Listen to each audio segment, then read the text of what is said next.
계속해서 대구 경북 소식 전해드립니다.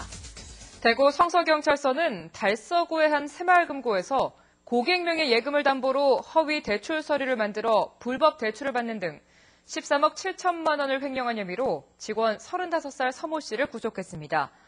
또 서 씨로부터 3억 400만 원을 받아 주식 투자 등에 탕진한 새마을금고연합회 검사팀 직원 36살 김모 씨와 이들의 비리를 지난해 말 검사 과정에서 발견해 파면시키고도 수사기관에 알리지 않은 검사팀 직원 45살 이모 씨를 각각 불구속 입건했습니다.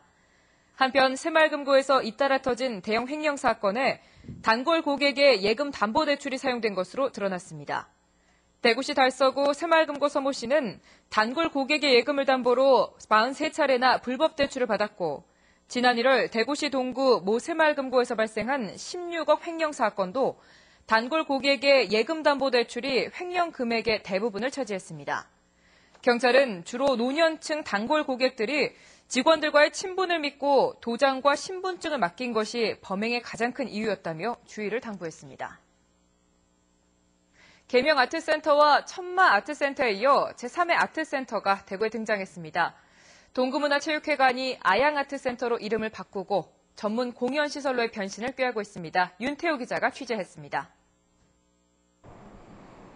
대구시 동구 효목동에 자리 잡은 동구문화체육회관이 이달 1일부터 아양아트센터로 다시 태어났습니다. 지난 2004년 국민체육기금을 지원받아 체육이라는 명칭을 반드시 넣어야 했지만 의무 기간이 지났고 명칭 때문에 전시 공연 사업에 어려움을 겪자 아예 간판을 바꿔달기로 한 것입니다.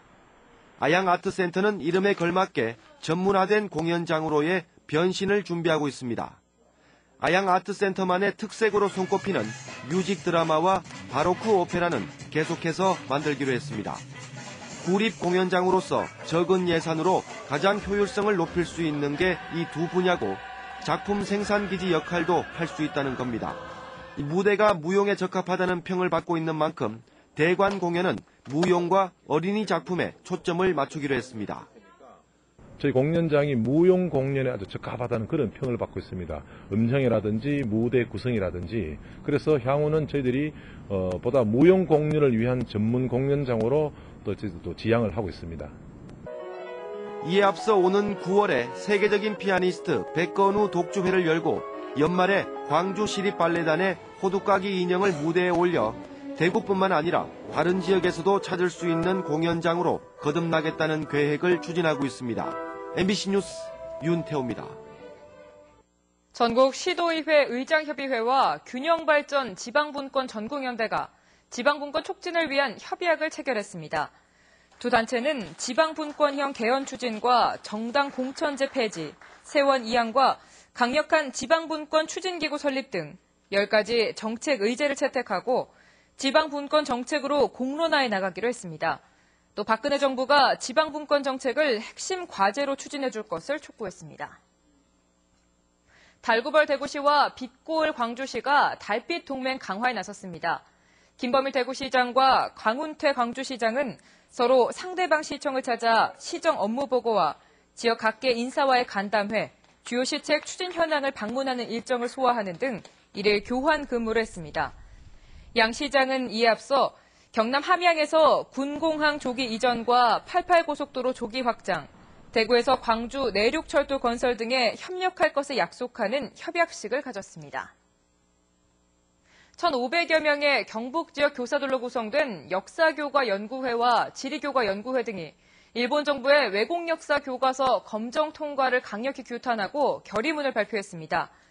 교사들은 우리 고유 영토인 독도를 국제적 분쟁 지역으로 바꿔 강탈하려는 일본의 의도에 분노와 경악을 금할 수 없다면서 왜곡된 역사 교육을 중단하고 왜곡한 내용을 즉각 삭제할 것을 촉구했습니다.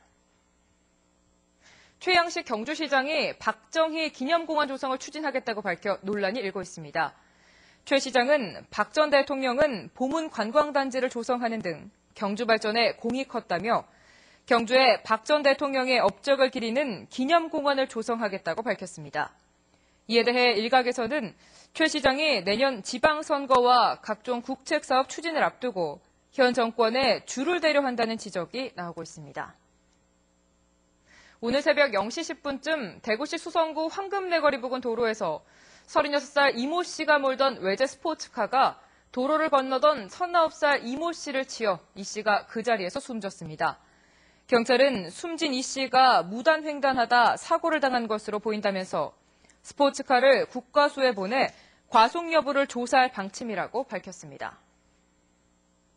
대구 달성경찰서는 학교 후배 17명에게 돈을 모아 가져오라고 협박해 58차례에 걸쳐 150만 원을 뺏은 혐의로 대구 모 중학교 3학년 15살 임모군에 대해 구속영장을 신청했습니다. 임 군은 이달 초 학교 후배들에게 식당 홍보 전단지를 돌리게 한 뒤 사례비 5만 원을 챙긴 혐의도 받고 있습니다. 경찰 조사 결과 임 군은 지난해에도 후배들에게 홍보 전단지를 돌리는 아르바이트를 시켜 돈을 뺐다 구속되기도 했습니다. 계명대 동산병원이 대구 경북 지역에서는 처음으로 폐암 로봇 수술에 성공했습니다. 계명대 동산병원 흉부외과 박창권 교수팀은 최근 폐암 환자 2명에게 로봇 폐암 절제술을 시행해 성공적으로 마쳤다고 밝혔습니다. 박 교수는 폐암의 경우에는 국립암센터를 제외하고는 로봇 수술이 거의 시행되지 않고 있다며 숙련이 된다면 정교함이 장점인 로봇 수술이 폐암 수술에 효과적이라고 말했습니다. 대구 경북 소식이었습니다. 고맙습니다.